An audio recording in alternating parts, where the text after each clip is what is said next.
The first snowfall of that winter came early, drifting down over the roofs of a village that had hardly changed since the railroad first cut through it 30 years before.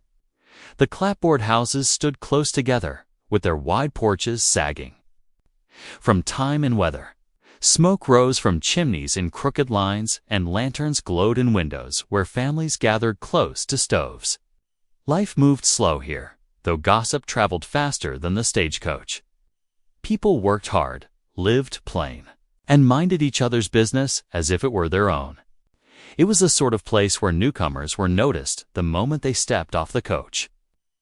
And every stranger carried a story, whether they meant to or not. He had no intention of bringing anyone new into his world. His days were measured by the hammer's ring in his small workshop, and his nights were kept company by silence. He had built his life carefully, board by board, keeping himself apart from the entanglements of others. But when she appeared one wind-struck evening, carrying more worry than belongings, he found himself doing what he never thought he would, a room and a bit of work, out of pity more than anything else. That was all it was meant to be. The townsfolk had seen her too, walking the muddy lane with her head down, coat thin against the cold. They whispered questions at the store counter, pieced together rumors in the post office, and guessed at her. Passed as though it were a puzzle left out for them to solve. She said little, gave nothing away. She worked quietly, kept to herself, and at first it seemed she would slip into the background of the village like a faded photograph. Yet there was something about her, a stillness that drew the eye. Those who tried not to stare found themselves doing it. He told himself it was only kindness. He told himself he was helping because it was the right thing to do. She needed a roof, and he had one. She needed wages, and he had work enough sweeping the shop, tending the stove, running small errands. He thought it ended there. But as days bled into weeks, he caught himself looking for her shadow on the porch, listening for her step on the stair. He scolded himself for the foolishness. Still, when evening came, he stood at the window longer than he ought to, waiting. The village, with its dirt streets and leaning fences, was no place for secrets to hide. The people here could tell who quarreled, who prospered, who strayed, and who grieved, just by the way curtains were drawn or tools were left out in the yard. And yet this young woman had managed to keep her story sealed tight. The more she concealed, the more it stirred curiosity. Some whispered she had come from the city, escaping trouble. Others insisted she had kin nearby she dared not visit. He asked her nothing, though the questions burned in his chest. There were moments when he glimpsed something unguarded, when her hands trembled, folding linens, or when her eyes lingered on the children playing by the well, as though she had lost something she could never name aloud. These flashes unsettled him. They made him feel as though pity was not enough, as though there was some weight she carried that he was meant to share. Yet he bit his tongue. He was no rescuer, no hero.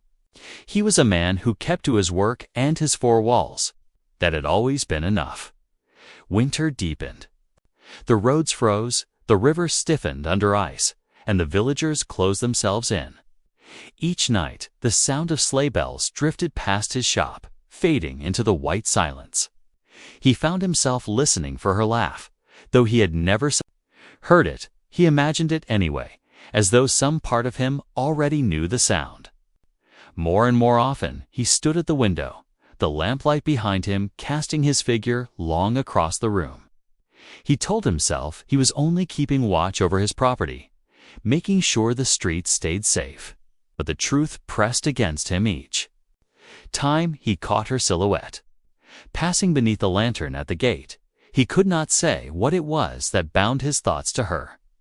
Perhaps it was loneliness, or perhaps it was the way she bore her silence, like someone who had seen more of the world than she dared to confess.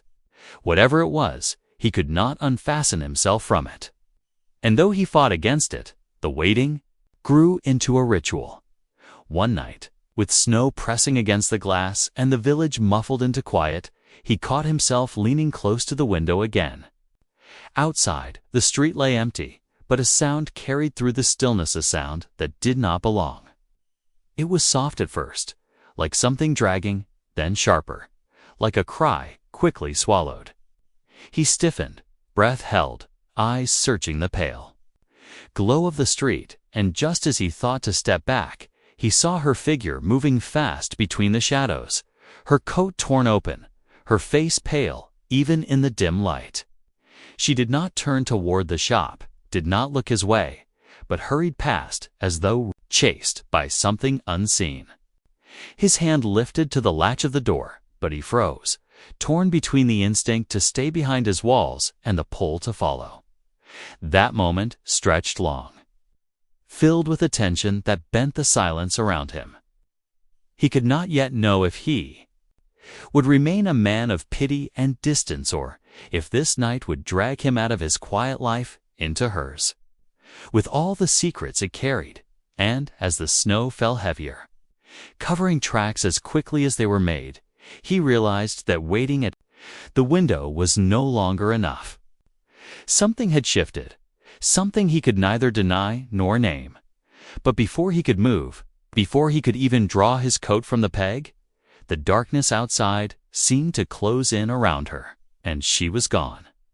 He stood at the door long after she vanished into the dark, his hands still resting on the iron latch as if it alone held him steady.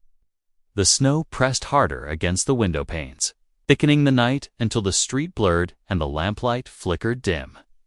He told himself she must have only hurried to fetch something, or perhaps she had gone to visit someone she knew.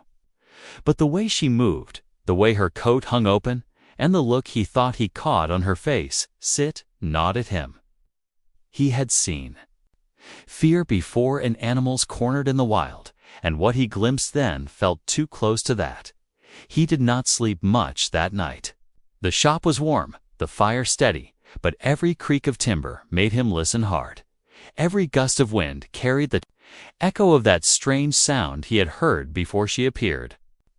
He thought of stepping outside, following her trail, but by dawn the snow had swallowed all traces. The street lay clean as if no one had passed at all. That unsettled him more than anything. He told himself it was none of his concern. Yet the thought of her out there in the night, vanishing so quickly, gnawed at him with a quiet persistence. The village rose with the morning bells, and life returned to its familiar rhythm.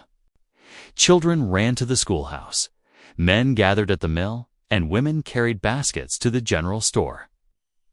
The day moved forward as if nothing had happened, but he could not let it go. Each face he passed seemed sharper, each whisper in the store cornered his ear. People talked often, but now he listened more carefully. He thought perhaps someone else had seen her out late, but no word of it came. If she had been in distress, she carried it alone. He thought back to the first day she arrived. She had stepped off the coach at dusk, her shoes scuffed, her gloves thin. No one had been waiting for her. No carriage had pulled up. No friendly hand had reached out. The townsfolk watched from porches, leaning on railings as they always did. With strangers, she had not met their eyes. Instead, she walked straight toward the square, past the frozen well, and stopped in front of his shop. That alone had caught his notice, for few newcomers sought him out first. Most went to the inn or the boarding house near the church. But she had chosen his door. When he opened it that night, she had spoken soft, her voice worn but steady. She said she needed work, any work at all, and a room if he could spare it. He had thought her young, though not a child, and weary in a way that spoke of more than travel. He had asked no questions, though questions burned in him. He had simply nodded, told her she could sweep and tend the fire, and showed her the small room above the shop. It was a plain space with a bed, a pitcher, and a window that faced the square. She had thanked him without looking him in the eye. That was the beginning. As weeks passed, he learned small things. She was quick with her hands, quiet in her steps, and never wasted words. She rose early, worked hard, and never asked for more than he offered. Yet, There were signs of something. Unspoken. At night, sometimes, he heard her moving in the room above when all else was still. Once or twice, he thought he heard a muffled sob, though it ended before he could be sure. She kept to herself, and though the townsfolk pressed their questions, she gave them nothing. The blacksmith's wife claimed the girl had come from the city. The pastor's daughter whispered she had run from a family who wanted her married off. A man at the mill suggested darker things, trouble with the law, though he said it under his breath. Each tale grew as it traveled, but none of them carried truth, only speculation. He ignored their words, but in quiet moments he wondered. What had brought her here, to a village where strangers were measured and judged before they even spoke their names? Now, after seeing her vanish into the snow, those questions pressed heavier. He noticed her more closely in the days that followed. The way she looked over her shoulder when crossing the square. The way her hands trembled slightly when she lit the shop stove. Once, while she swept, he caught her staring at the door as though expecting someone to push it open. When she noticed his eyes on her, she bent her head and worked faster. He said nothing, but the unease lingered. The winter deepened, and the river grew thick with ice. Supplies came in slower, the stagecoach arriving less often, and the villagers drew tighter together, sharing news and warmth in close rooms. Yet she remained apart, always slipping home before night fully fell, always keeping her words measured and few. The children who liked to tease newcomers tried to follow her once, but she startled so badly that they never tried again. Some laughed about it, but he did not. One evening, he returned from delivering a piece of work to the miller and found her sitting near the shop fire. Her hands clasped tight, her face pale. She stood as soon as he entered, muttering something about needing air, and brushed past him toward the stairs. He thought to stop her, to ask if something troubled her, but the words caught in his throat. He let her pass, though he could feel the weight of the silence she left behind. That night he tried again to watch from the window, but the street remained empty. No sound broke the stillness. No hurried steps crossed the square. Still, sleep eluded him, and when morning came, he felt as though he had carried the night's unrest in his bones. The villagers began to notice him too, standing at the window. More often, his gaze following her when she walked past. A few muttered about it, though never to his face. They wondered what tied him to her, why he, a man who had kept to himself so long, now offered room and work to a stranger. Some hinted it was pity, others whispered of loneliness. Whatever the reason, they watched him now as closely as they say. Watched her. He wished he could explain it, even to himself. He had given her a room out of kindness, but it had grown into something else, something he did not yet understand. And the more he tried to deny it, the stronger it seemed to pull. Every time she passed by, every time he heard her soft step on the stairs, it reminded him of that night in the snow, the torn coat, the pale face, the vanishing figure, swallowed by darkness, and though the days passed without further sign of trouble, he could not shake the feeling that something was coming, something carried in her silence. Each evening when he closed the shop and set the latch, he found himself listening again, waiting for the sound of her footsteps outside, for some trace of the mystery she guarded so fiercely. One evening, as the bells from the church faded and the lamplighter moved down the street, he caught a flicker of movement in the square. She stood near the frozen well, her hands gripping the rim as though to steady herself. Her head turned, scanning the street. Then she drew back sharply, pulling her shawl tight as if she had seen something or someone that unsettled her. In an instant, she disappeared down the narrow alley beside the tavern. His pulse quickened, his breath caught. He pressed closer to the glass, straining to see into the shadows. But the alley remained still, and when the lamplighter's glow moved past, she was gone once more. That night, he did not even try to sleep. Something had shifted again, some thread pulled tighter. He knew now it was no chance that had brought her here, no simple misfortune or wandering.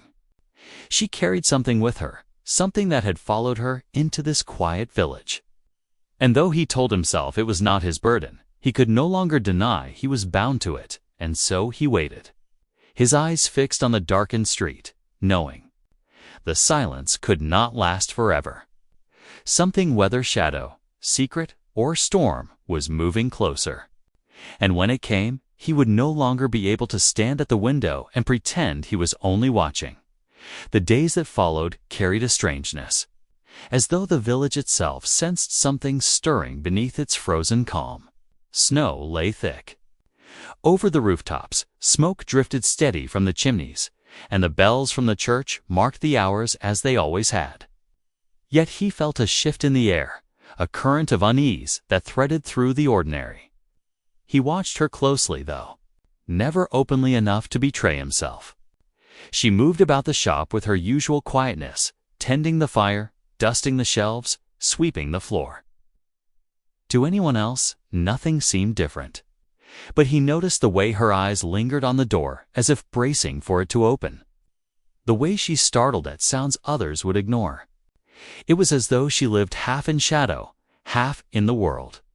One evening, as he was closing the shutters, he heard voices outside, low, rough, and unfamiliar. Travelers sometimes came through, but these voices carried no ease of passing trade. He pressed his ear closer to the wood and caught a few words, harsh and hurried. The names meant nothing to him, but the tone unsettled him. When he opened the door, the street was already empty, only the swirl of snow left behind. But he thought he saw a figure slipping into the darkness at the far end of the square, tall and broad-shouldered, moving with purpose. When he turned back, inside, she was standing still by the counter, her broom leaning against the wall, her face pale. Their eyes met for a moment, and in that glance he felt the truth whoever those voices belonged to. She knew them. She said nothing, only lowered her gaze and went upstairs. He wanted to call after her to ask, but the words died on his tongue. The villagers, too, began to murmur of strangers. The tavern keeper said to men had asked after a woman, describing someone thin, dark-haired, wearing a coat too small for her. Others claimed to have seen figures near the river at night, though no one approached them. In a place where even a single outsider drew attention, the presence of more than one unsettled everyone. Children were warned not to linger in the streets. Women hurried their steps after dusk. And the men at the mill sharpened their talk as though readying for trouble. He tried to reason with himself. Tried to believe she was only running from some family quarrel or misfortune, something that would not touch him. Yet the more he thought of it, the more he saw how her silence and secrecy had already drawn him in. He had given her shelter, and now whatever followed her pressed at his own door. Still, he did not regret it. Regret would have meant wishing. He had turned her away that first night, and that he could not wish. One afternoon, while repairing a broken latch at the mill, he heard two men talking near the loading bay. They spoke in low tones, but he caught enough. They said the strangers had been seen again, this time asking questions at the store. One man muttered that trouble was brewing, that folks ought to drive the girl out before it landed on their own heads. The other agreed, saying pity was a fine thing but not worth a village's peace. Those words burned in him all the way back to the shop. When he entered, she was bent over the fire, feeding it with small logs. He wanted to tell her what he had heard, to warn her. Yet he also knew if he spoke, she might flee, and part of him feared that more than the danger itself. She seemed to sense his turmoil, for she looked up and studied his face with searching eyes. For a moment he thought she might speak, might finally trust him with the truth.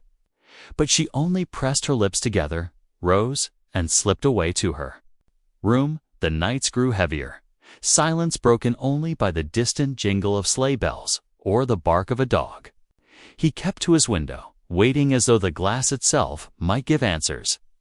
Sometimes he thought he saw shadows moving in the square, figures too quick to be caught. Once near midnight, he was certain he heard footsteps crunching in the snow, just beyond the door. He held his breath, hand on the latch, but when he finally pulled it open, the street was empty. Only the cold rushed in. Meanwhile, the village's patience thinned. At the church meeting, some spoke openly of sending her away. "It isn't safe," one man said. "She's got trouble chasing her, it'll find her here." Others murmured in agreement. The pastor urged kindness, reminding them that a stranger's misfortune was no license for cruelty. Yet his words only quieted them for a moment. The suspicion lingered, spreading like frost. She seemed to sense the shift. Her step grew quicker, her silence heavier. She avoided the square when she could, walking backways and alleys. But still, the whispers followed. Some women pitied her, pressing small gifts into her hands, a loaf of bread, a scrap of cloth. Others turned their eyes away. The children, curious as always, watched her with wide gazes but said nothing. He wrestled with himself. Part of him wanted to demand answers, to know exactly what shadow stalked her. Another part feared the truth, afraid it might confirm the villager's suspicions and force his hand. So he stayed silent, though each night the weight grew heavier. Then came a storm that shook the village, snow driving sideways, wind rattling shutters loose. For 2 days, the world outside was nothing but white roar. They stayed close to the fire, working little, speaking less. On the second night, as the wind howled against the roof, he thought he heard a knock. At first, he told himself it was only the storm, but then it came again, sharper. He rose slowly, every muscle tight, and opened the door. No one stood there. Only the snow, piled high against the step.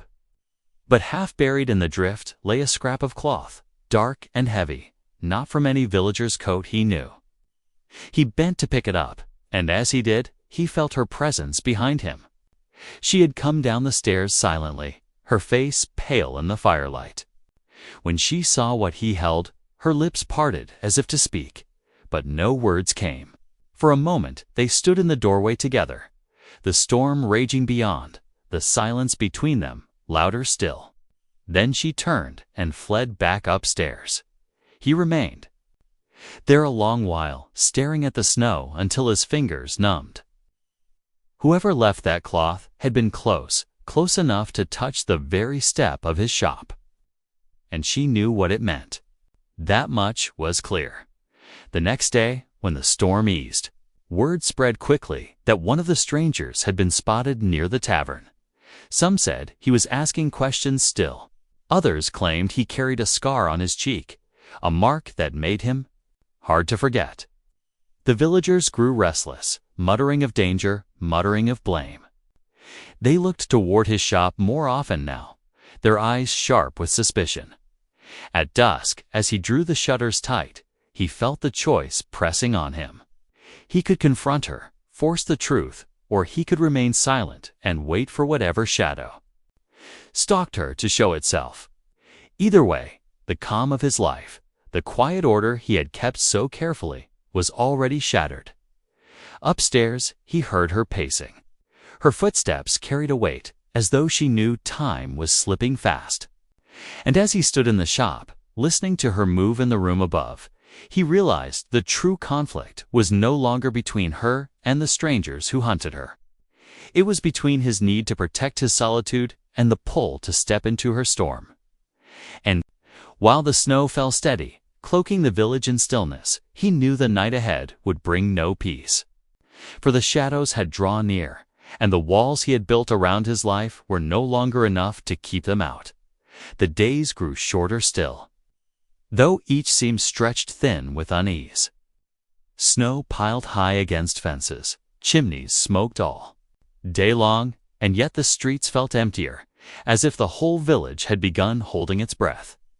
He noticed the way people looked at him now, as though he carried her mystery on his back. They no longer asked openly, but suspicion hung in the air whenever he stepped into the store or past the mill.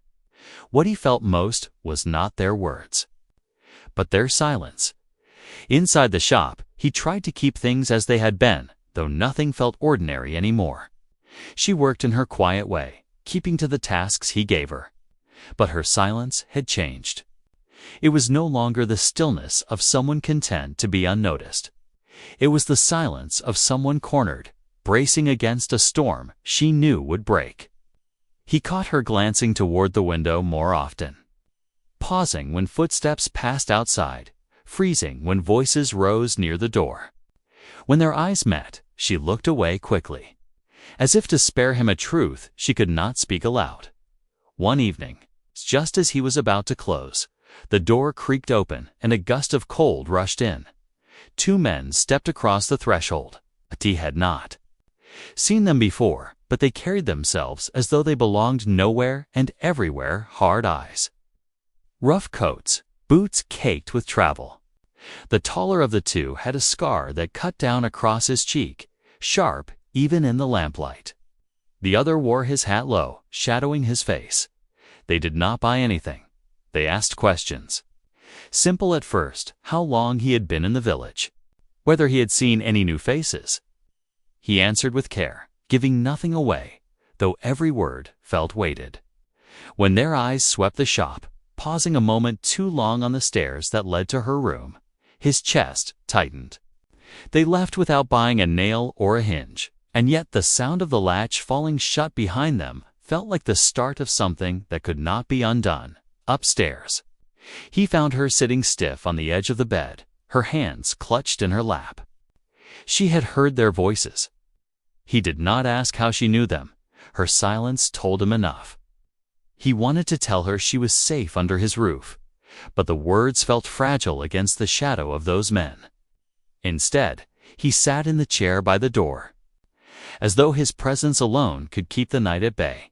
From then on, the village grew restless. The strangers lingered, seen near the tavern, seen near the river, always asking questions in low voices.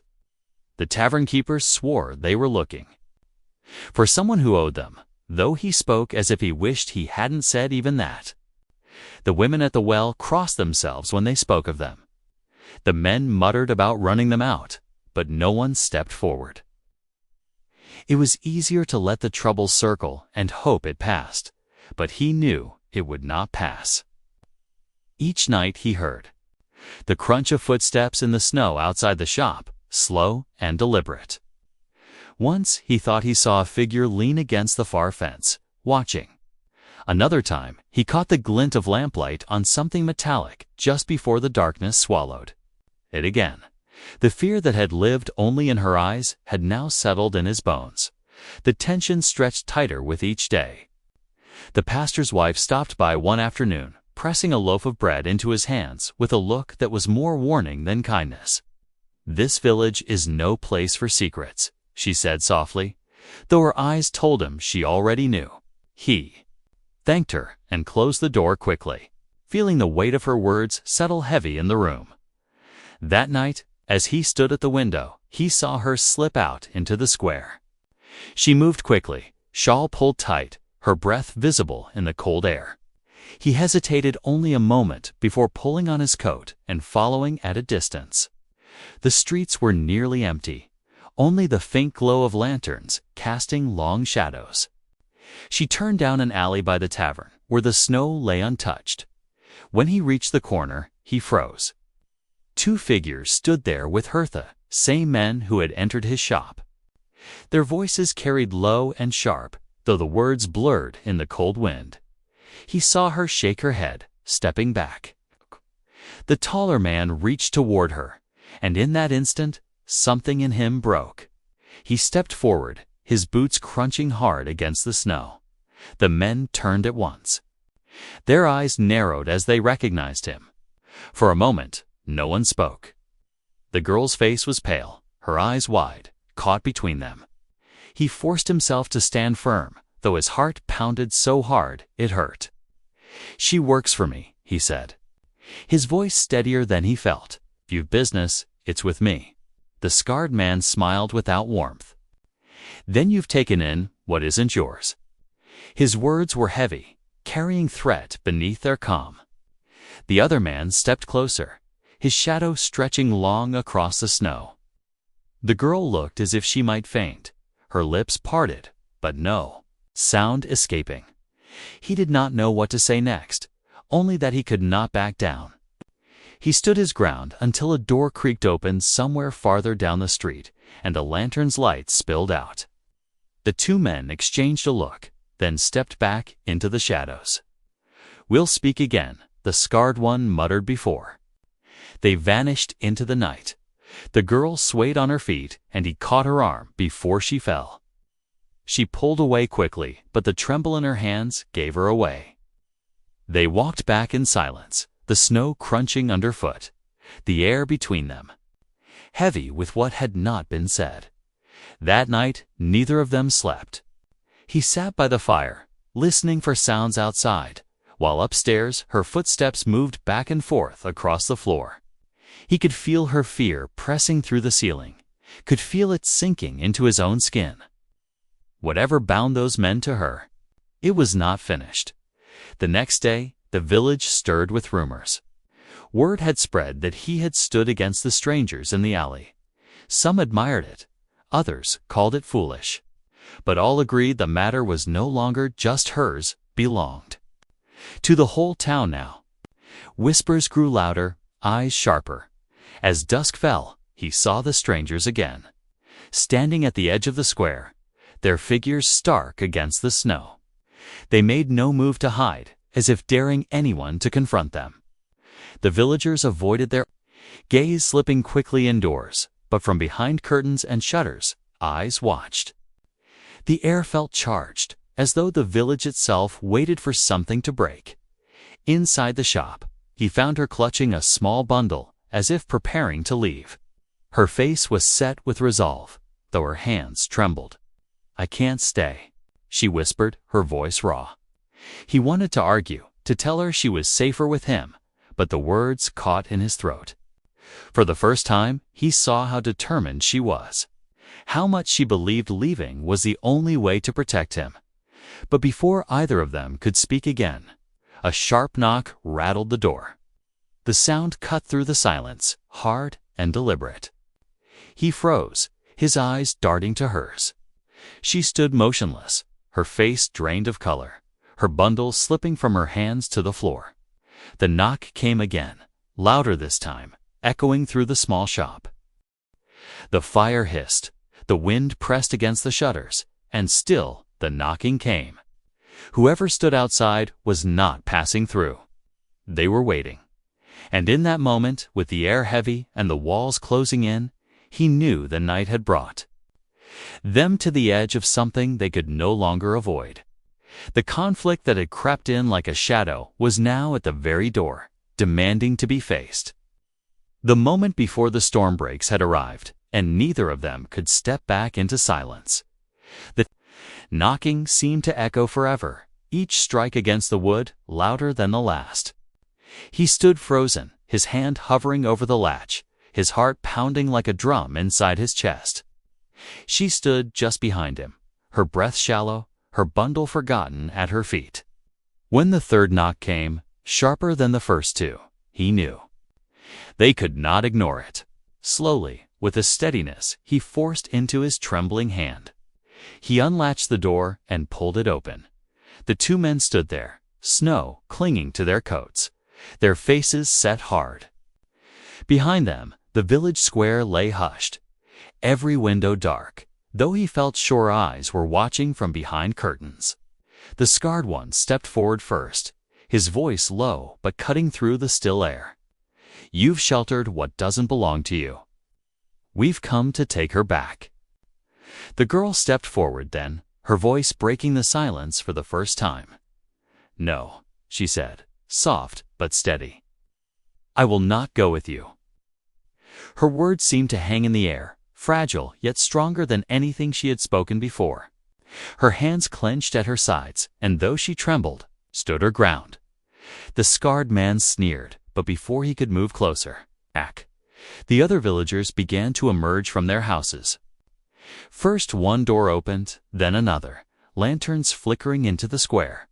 Soon a circle of light surrounded them, men and women stepping into the snow, faces pale but determined. No one spoke at first, but the weight of their presence pressed heavy. The strangers glanced around, realizing they were no longer unseen in the shadows. The pastor's voice rose above the quiet. "This is our village. We don't hand our own over to threats." His words carried a firmness that stilled even the wind. Others murmured agreement, and the circle tightened. For the first time, the girl looked less alone. The scarred man's eyes burned, but he seemed to measure the odds. He stepped back slowly, his companion following. "This isn't over," he muttered. But when no one moved aside, when the circle of villagers held firm, the two men turned and disappeared into the night. Their footsteps faded into the snow until only silence remained. She swayed, then, all the strength that had held her upright draining away. He caught her before she fell, guiding her inside, while the villagers lingered in the square until they were sure the threat had passed. By the time the door was shut again, the night was still, the knocking no more than a memory. For a long while neither of them spoke. She sat near the fire, her face pale, her hands twisting in her lap. At last, she lifted her eyes to his. "I should have told you," she whispered. "They weren't family. They weren't friends. They were men who thought they could own me because I had no one. I ran when I saw my chance, and I thought if I came far enough, I could be free." Her words were halting, but each one carried the weight of her silence. He listened, not interrupting, letting her speak the truth she had buried. "I thought I would only bring trouble to anyone who helped me," she continued. "That's why I said nothing. But I see now that silence can be just as dangerous." Her eyes shimmered, but she did not cry. He reached across the small table, his hand resting over hers. "You're not alone anymore," he said quietly. "Whatever they tried to make you believe, you have a place here now. And so long as I breathe, you'll never be handed back to them." The words came from a place deeper than he had ever spoken from, and he knew they were true. In the days that followed, the strangers were not seen again. Some said they had left on the coach. Others swore they'd been spotted heading north along the frozen river. Wherever they went, they never returned. The village, having stood together that night, felt changed. People greeted her with warmth now, bringing small gifts, offering words of welcome. Where suspicion had once lingered, there was now acceptance. Cautious at first, but growing, she began to walk through the square without looking over her shoulder. The children, who once only watched from a distance, now laughed with her when she joined them in shoveling snow or carrying wood. The women invited her to sit with them, to sew, to share bread. She had not expected such kindness, and it softened something inside her that had been locked away. As for him, he found himself no longer waiting at the window out of worry, but simply watching life in the square with a strange sense of peace. The shop filled with the rhythm of work again, steady and familiar, but it no longer felt empty. Her presence had become a part of it, her soft steps on the stairs, her quiet humming. When she thought, no one listened. The silence between them no longer carried fear, but a kind of understanding that needed no words. In time, she told him more of her past, not every detail, but enough for him to know the depth of her courage. She had escaped a life of shadows, a life where her voice was stolen, her choices stripped away. She had come to the village not knowing if she would find pity, kindness, or nothing at all. What she found instead was a place where she could begin again. The villagers, too, found something in the ordeal. They realized how quickly suspicion can take root, how as easily fear can turn neighbor against neighbor. Standing together in that square had reminded them of what truly bound them: the need to protect, to defend, to offer shelter when it was most needed. It was a lesson none would soon forget. Winter gave way slowly to spring, the snow melting into the river, the first buds pushing through the hard ground. Life moved forward, as it always does, but with a sense of change. The square filled again with children's laughter, with the clang of the blacksmith's hammer, with the sound of wagons rattling in from the road. And in the midst of it all, she and he carried on, no longer strangers to one another, no longer waiting for shadows at the door. He often thought back to that night, the knocking, the faces in the square, the moment she found her voice. It had felt like the edge of a storm, but it had been the turning point, the place where fear gave way to resolve. From then on, the past no longer held her prisoner. And though he knew she still carried scars, he also knew she had found strength in the life they'd built together. There were quiet evenings when they sat by the fire, the sound of the river faint through the open window, and he would look at her, still marveling at the path that had brought her to his door. He had once given her a room and work out of pity, but it had become something far greater, a bond forged not from chance, but from choice. In the end, the village remembered the story as one of endurance, of how a stranger found refuge, and how a community learned to stand firm. They told it in simple words, passing it down like any other tale of hardship and hope. But for him, it was more than a story. It was the moment he stepped out from behind the window, the moment he chose not to watch life pass by, but to be part of it. And for her, it was the moment she claimed her own voice, no longer silent, no longer shadowed. She had faced the fear that followed her, and though it nearly broke her, she found strength where she least expected it, in a quiet shop, in a village she had never planned to call home, and in the man who had once thought himself content in solitude. As the years moved on, the memory of those winter nights lingered, not as a wound, but as a reminder. Life could change with a knock at the door. Fear could enter as easily as the cold. But so too could courage and kindness, and the chance to begin again. Top of form, bottom of form,